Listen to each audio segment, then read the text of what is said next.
ओम नारायण नारायण नारायण नारायण। दोस्तों, आज से करीब 7 महीने पहले 1 मार्च 2021 को नेटफ्लिक्स पर धमाका के टीज़र को रिलीज़ किया गया था। टीज़र ऑब्वियसली इंटरेस्टिंग था, तो उस समय लग रहा था कि अब टीज़र रिलीज़ कर दिया है तो 2-3 महीनों में फिल्म भी रिलीज़ हो जाएगी। और उसके बाद अभी लगभग 7 महीने कंप्लीट होने को आ गए हैं। ये सितंबर पूरा हो जाएगा तो 7 महीने पूरे हो जाएंगे, पर अभी तक भी इसकी रिलीज़ डेट को अनाउंस नहीं किया है। पहले ये कहा जाता है कि भाई अक्टूबर में नवरात्रि दशहरा के शुभ अवसर पर इसे रिलीज़ किया जाएगा, पर वो भी संभावना कम ही लग रही है, क्योंकि आज सुबह ही 12 घंटे पहले 9 बजे नेटफ्लिक्स ने धमाका के एक और प्रोमो को रिलीज़ किया है, जिसे नेटफ्लिक्स ने नाम दिया है धमाका मूड प्रोमो। और इसमें भी नेटफ्लिक्स ने अभी भी इसकी रिलीज डेट को रिवील नहीं किया है, केवल कमिंग सून इतना ही लिखा है। अब ये जो मूड प्रोमो है, इसके बारे में हम बात करने वाले हैं। मैंने भी थोड़ी देर पहले इसे देखा और मुझे इंटरेस्टिंग लगा इसका कंसेप्ट, तो मुझे लगा कि चलो इसके बारे में बात करते हैं आप सबके साथ में। और जिस साउथ कोरियन फिल्म पर इसकी कहानी आधारित है उसका नाम है द टेरर लाइव। अब वो फिल्म तो मैंने देखी नहीं है और देख भी नहीं सकता, क्योंकि कहीं पर भी अवेलेबल नहीं है किसी भी OTT प्लेटफॉर्म पर। तो मैंने विकिपीडिया पर ही जाकर उसकी कहानी को पढ़ा, और भी ऑनलाइन जितना मुझे उस कहानी के बारे में जितनी जानकारी मैं प्राप्त कर सकता था वो मैंने जानकारी को इकट्ठा किया कि भाई क्या है इसकी आखिर कहानी।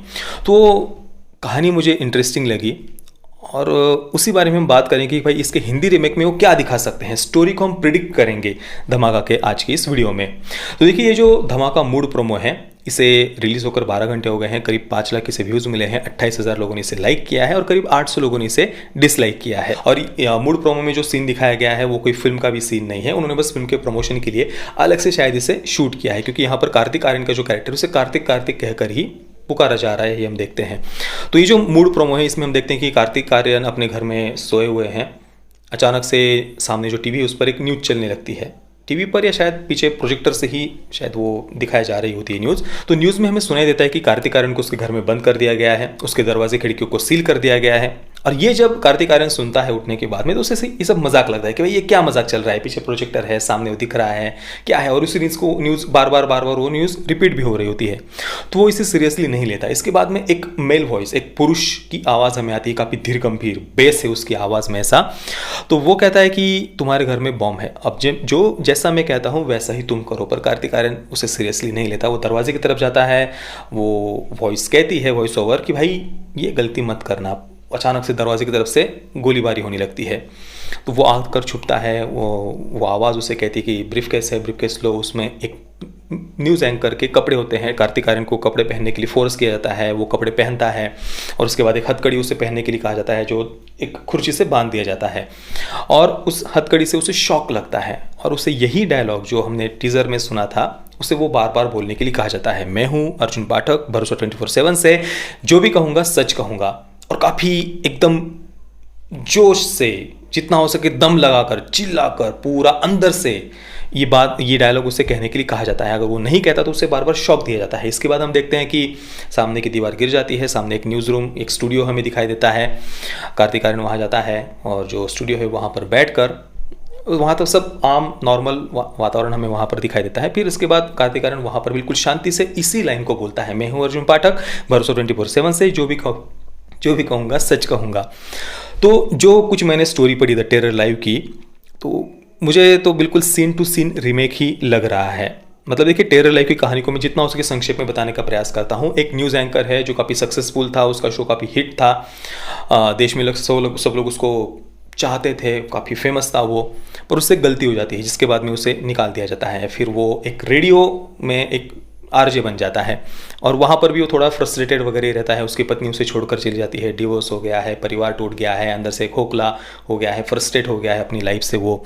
अब ऐसे में एक दिन उसके पास में एक कॉल आता है, एक आतंकवादी का, टेररिस्ट का। और वो कहता है कि भाई तुम मेरी बात मानो, नहीं तो मैं सामने का जो पुल है उसको मैं बम से उड़ा दूंगा। ये इसको लगता है कि भाई ये सब मजाक चल रहा है। वो कहता है तुझे कुछ जो करना है कर, मैं सब फालतू की तुम्हारी बातों में नहीं आऊँगा। वो नहीं मानता है उसकी बात, और सामने का पुल वो बम से उड़ जाता है। तो इसके बाद ये जो RJ है, जो पहले न्यूज़ एंकर था, वो उस टेररिस्ट को, आतंकवादी को सीरियसली लेने लगता है। और ये जो एंकर है उसे फिर इसमें एक अवसर दिखाई देता है कि भाई मेरा जो करियर इतना पूरा खत्म हो गया, मेरा परिवार टूट गया, वो इस घटना से मैं फिर से उसे बना सकता हूँ अपने करियर को।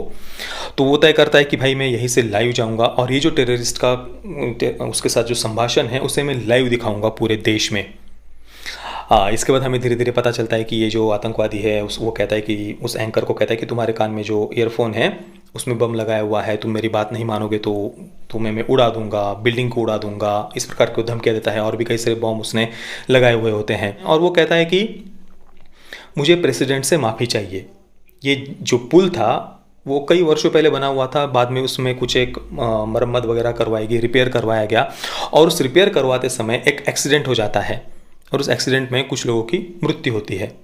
तो जिनकी मृत्यु हुई थी उनके ही किसी रिलेटिव में से वो जो है वो आतंकवादी होता है। तो उसका ये कहना है कि ये जो न्यूज़ एंकर था उस समय काफ़ी फेमस था वो, पर उसने जिन लोगों की मृत्यु हुई थी उस एक्सीडेंट में, अपघात में, उनकी आवाज़ उस न्यूज़ एंकर ने नहीं उठाई थी, उस घटना को दबा दिया गया था। तो इस कारण से सिस्टम के प्रति, प्रशासन के प्रति, जो जिस कंपनी में जो कॉन्ट्रैक्टर वगैरह थे उनके प्रति इसके मन में बहुत ज़्यादा आक्रोश है, गुस्सा है।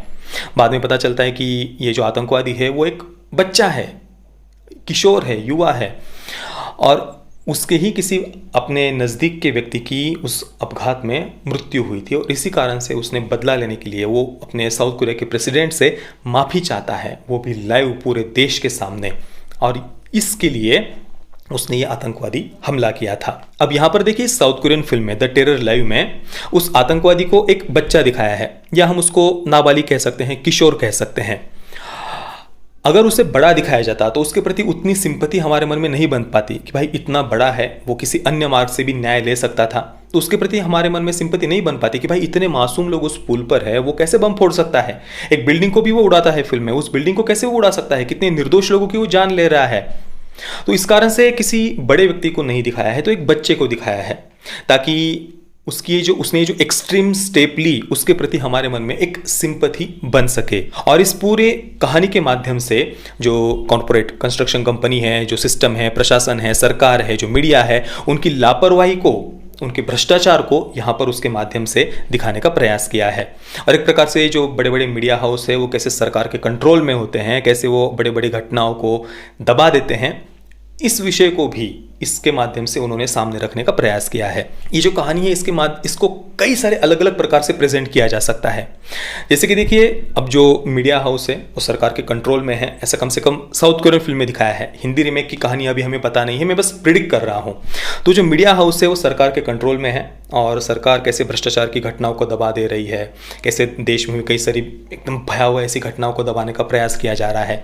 अब इसके माध्यम से जो सरकार है उसे राष्ट्रवादी विचारधारा वाला भी दिखाया जा सकता है या लेफ्टिस्ट विचारधारा वाला भी दिखाया जा सकता है, जो कि बिल्कुल असंभव सी बात है कि किसी बॉलीवुड की फिल्म में तथाकथित सेक्युलर या लेफ्टिस्ट विचारधारा वाला उस सरकार को दिखाया जाए, जो कि बिल्कुल मुझे संभव नहीं लगता है। इसके बाद जो आतंकवादी, मतलब जो बम धमाका कर रहा है देश में, उसके पीछे क्या रीज़न दिया जाएगा। जैसे कि साउथ कोरियन फिल्म में वो भ्रष्टाचार, रिपेयर के समय हुआ अपघात, उस घटना को दबा दिया जाना, ये रीज़न दिखाया है। तो यहाँ पर जो बम धमाका कर रहा है भारत में, उसके पीछे की क्या कहानी दिखाई जाएगी, उसे किस प्रकार से जस्टिफाई किया जाएगा या नहीं किया जाएगा, इस न्यूज़ एंकर की क्या कहानी दिखाई जाएगी। मुझे तो यही लगता है कि जो ओरिजिनल फिल्म में था कि भाई न्यूज़ एंकर को हटा दिया जाता है, जो पहले बहुत फेमस था, बाद में उसका परिवार टूट जाता है और फिर उसे ये अवसर की तरह वो इस आतंकी घटना को यूज़ करता है अपने करियर को रिवाइव करने के लिए। इसके माध्यम से ये भी दिखाया जा सकता है कि भाई बड़े बड़े जो पॉलिटिशियंस होते हैं वो कैसे आतंकी घटना को एक्सप्लॉइट करते हैं अपने फ़ायदे के लिए। हमारे भारत के राजनेता, राष्ट्रवादी राजनेता बस फ़ायदे के लिए पाकिस्तान का नाम सामने लेकर के आ जाते हैं, बस अपने फ़ायदे के लिए। पाकिस्तान तो मतलब ज़बरदस्ती पाकिस्तान का नाम बीच में डाला जाता है। और ये बात हमने इसके पहले भी कई सारी फिल्मों में देखी हुई है, जैसे कि वो संदीप पिंक की फरार वगैरह जो फिल्म थी ना, उसमें भी देखिए शुरुआत में ही एक सीन है जहाँ पर कुछ लोगों की गलती से उनसे हत्या हो जाती है, पुलिस ऑफिसर से। तो वो कहता है कि चलो अब इनको पाकिस्तानी दिखाना पड़ेगा। तो मतलब भारत की जो प्रशासन है, सिस्टम है, सरकार है, वो ज़बरदस्ती ही पाकिस्तान को बीच में लेकर के आती है। ये हमने और भी कई सारे से हाल ही में आई हुई फिल्म और वेब सीरीज़ में देखा है। तो हो सकता है कि उसी नैरेटिव को यहाँ पर भी डाला जाए, कुछ डायलॉग्स के माध्यम से, कुछ सीन्स के माध्यम से। इसके बाद जो बम धमाका कर रहा है उसकी एक फ्लैशबैक स्टोरी क्या है, वो क्यों ऐसा कर रहा है, वगैरह वगैरह, ऐसी कई सारी बातों को इस कहानी के माध्यम से दिखाया जा सकता है। तो मैं इसका फिल्म को देखने के लिए उत्सुक हूँ कि क्या दिखाया जाता है इस हिंदी रीमेक में, आखिर वो क्या चेंजेस करते हैं या नहीं करते हैं, या इसकी कहानी क्या होगी। तो दोस्तों ये था मतलब जो टेरर लाइव की कहानी को भी मैंने आपको संक्षेप में बताने का प्रयास किया, और जो हिंदी रीमेक है उसकी भी कहानी को थोड़ा सा हमने प्रिडिक्ट किया है। बाकी आपको क्या लगता है कि इसकी स्टोरी क्या हो सकती है हिंदी रीमेक की? आप अपने विचार नीचे कमेंट में अवश्य बताइए, ताकि और भी जो दर्शक इस वीडियो को देखेंगे उनको भी आपके ये विचार, आप किस प्रकार से स्टोरी को प्रेडिक्ट कर रहे हैं, वो उनको भी पढ़ने को मिलेगा। बाकी अगर आपने अभी तक हमारे चैनल को सब्सक्राइब नहीं किया तो प्लीज़ चैनल को सब्सक्राइब कर दीजिए, और हमारा जो नया चैनल है प्रतीक फिल्म थियरीज, उसे भी सब्सक्राइब करना बिल्कुल भी मत भूलना। ये वीडियो देखने के लिए आप सभी मित्रों का बहुत बहुत धन्यवाद। जय श्री राम, वंदे मातरम।